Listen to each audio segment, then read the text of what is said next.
What's up guys, it's me Deshaun, and today we're going to be talking about how strong Shinra is from Fire Force. And personally, I'm not going to hold you. I think that Shinra might be one of the strongest characters in manga. Not saying he's the strongest, but he's definitely up there. Not a joke.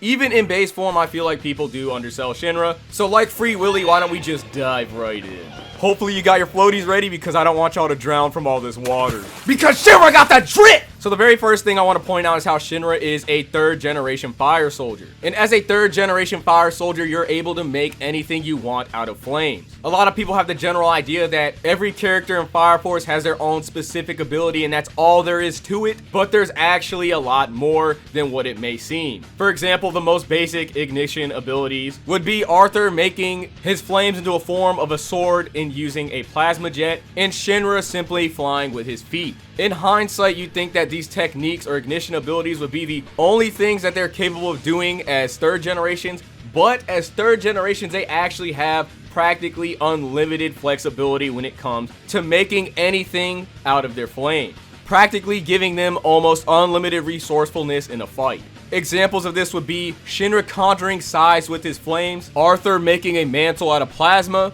Juggernaut creating guns and missiles, Shinra and Joker creating words out of their flames, and so much more. If you're a third generation fire soldier, you are no different than a Green Lantern Corps. You're taking flames and making constructs out of them, and not only this, manipulating them into any shape that you want. Now, whether or not Okubo actually takes advantage of this flexibility within the manga is one thing, but this flexibility definitely does exist. It's very similar to Black Star shadow manipulation. The possibilities are limitless, but whether or not we actually see those limitless possibilities is another thing entirely, but they definitely do exist. If these characters wanted to or felt the need to, they could easily create lasers or conjure simple fireballs to damage their opponents. We might not see Shinra and Arthur actually do this practically, but nothing is stopping them from doing it. Shooting a fireball or conjuring a weapon out of flames is not a specific personal ability because anyone that's a third generation could do this. Even a generic white hood lackey has the ability to shoot fireballs and conjure weapons like it is nothing.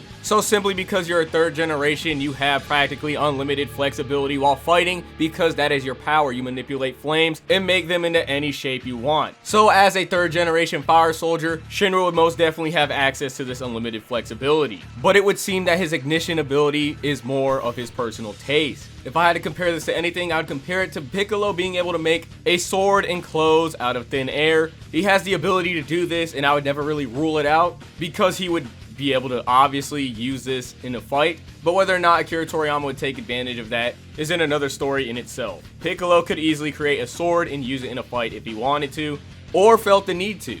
And if push came to shove, I think he would use that flexibility. And the same would go for any third generation fire soldier. Hypothetically speaking, you know, if we're having a no-holds-barred fight. Outside of being a third gen and having this unlimited resourcefulness at his disposal, Shinra is actually Lightspeed. And no, he does not need the grace of the Evangelist to do this. He is capable of using Lightspeed all by himself. Being Lightspeed in itself is a very impressive feat, but Shinra is actually capable of doing more than just using simple Lightspeed speed. He can actually go beyond the speed of light and travel through time, similar to the Flash. So Shinra basically has these Green Lantern-esque and Flash-esque abilities at his disposal. So not only will his opponents be overwhelmed by his disgusting speed, but the flame constructs at Shinra's disposal, and then you take into account just how hot these flame constructs can actually be, there's no doubt in my mind that Shinra with just these two tools alone could easily overwhelm almost any opponent, because it would simply be way too hard to match this speed or resourcefulness. The attack potency of Shinra's Lightspeed kick by itself is strong enough to blow up a continent. The shockwave from one of his kicks alone could potentially kill all the citizens that reside on Jinqingdao. And when you look at the map of Jinqingdao, that says a lot. And then if you were to take into account that Shinra is using Lightspeed, and the fact that he's continental with his Lightspeed, and then add on his amp, which is the pressure of death, which considerably boosts his firepower, I think it's safe to say that Shinra has the potential to be beyond continental in terms of attack potency. Because he's continental with a base Lightspeed kick, and then you take into account his amp from the pressure of death, and the fact that he can actually be faster than Lightspeed, making him reach super Lightspeed speeds.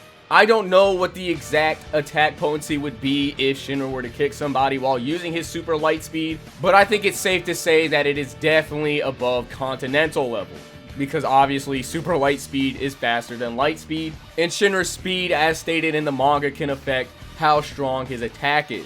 Now, with Shinra's overwhelming super light speeds, and in addition we take into account his ability, the Breath of Life, where he's able to sense and react to his opponents despite them severely outclassing him in speed. We see an example of this during the Sho and Shinra fight, where despite Sho using his time stop ability, Shinra is able to react to and perceive his attacks. If I'm being honest with you, this is pretty busted. And this event actually occurs before Shinra activates his light speed. And back on the topic of Shinra's light speed, if going back in time wasn't enough for you, Shinra actually has the ability to disintegrate and redisintegrate into microscopic particles. So even if you were to potentially catch him disintegrating and redisintegrating would actually serve as a pretty darn good evasive option. Good luck catching him or hitting him while he's in the middle of redisintegrating or disintegrating, because you're absolutely not interacting with microscopic particles. And even if you were to damage him, Shinra still redisintegrates, so during the act of him being disintegrated, he is actually dead and comes back to life once he redisintegrates. Honestly, it's really just mind-boggling just how broken Shinra is, and we're not even talking about the end of the manga yet. Shinra is so strong, even without using light speed, he was able to push the moon back into orbit while it was getting ready to crush into the earth. And he did this all single-handedly and without activating light speed. This is so much I'm honestly going to throw up. Oh, good God, I can't. Oh, Jesus. If you get that reference, you're a real one. Good God, if you thought Shinra was broken in base form, oh, do I have a treat for you. I can't believe it's not butter. Actually, I'm glad it's not butter, because if there was a god of butter that was this broken, we'd actually be fucked. Shinra in his Shinra Shaman form is probably one of the most broken characters in anime and manga, and no, that is no exaggeration. And yes, I'm aware of how broken characters in anime and manga can be, so please don't start naming characters that are stronger than Shinra in the comment section. I said one of them, not the strongest.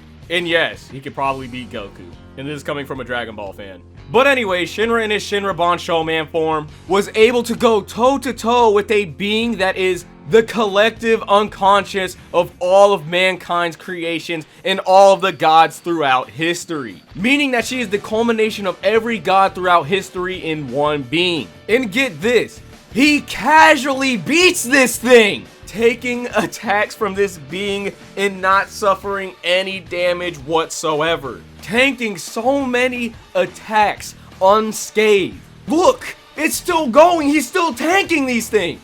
Shinra is so strong, he's able to take an attack head on and turn it into anything he wants. As a god, he has the power of creation, and the possibilities of his abilities are actually endless. There's nothing he can't do, there's nothing he can't make or create. During this fight, Shinra eventually creates life and makes an entirely brand new world, and has the ability to bring back the dead. His creation has no limits, as he's able to make creatures such as dragons, serpents, and hydras that have never existed before. He is so strong, he's able to rewrite the laws of the cosmos and counter the ability of Haumea, who has the ability to make an inconsistency with her godlike powers with her absolute order among all living things. For example, if you don't understand this, it is by the law and order of the cosmos that we've all deemed that pig cannot fly. And with that idea, there is nothing that anybody can do to change the laws of reality and the order of our cosmos. Shinra, on the other hand, can take something that is absolute and change it. If something is literally impossible for him to do, he can absolutely do it.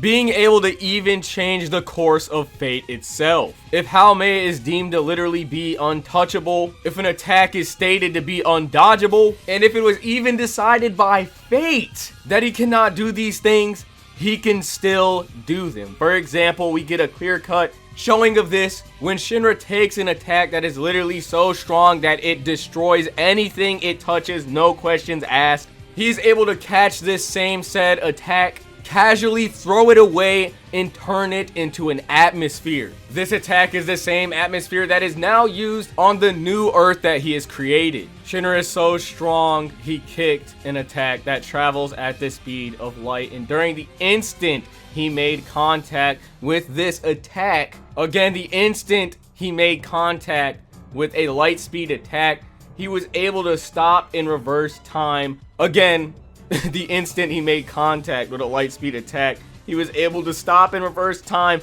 over and over and over and over again, to a point in which he was able to rebuild civilization from making contact with it, all in one instant at the speed of light. I think I'm about to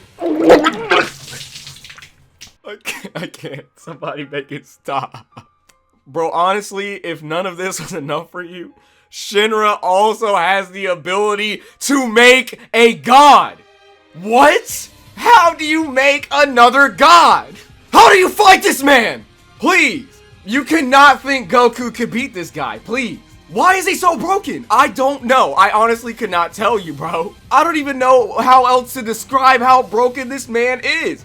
He made a god. What more do you need? What more do you need? But hopefully this gave you guys an idea just how strong Shinra is in Fire Force. Hope to see you guys in the next video. Don't forget to like and subscribe, and have a nice day.